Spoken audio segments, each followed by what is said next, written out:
Muốn xóa hết ký ức hôm qua mà tình yêu giờ xin khép lại.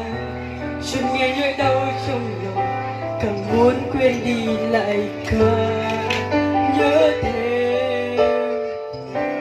Nếu đã có bóng dáng ai kia, đừng quan tâm em thế này, trái tim em còn mềm yếu.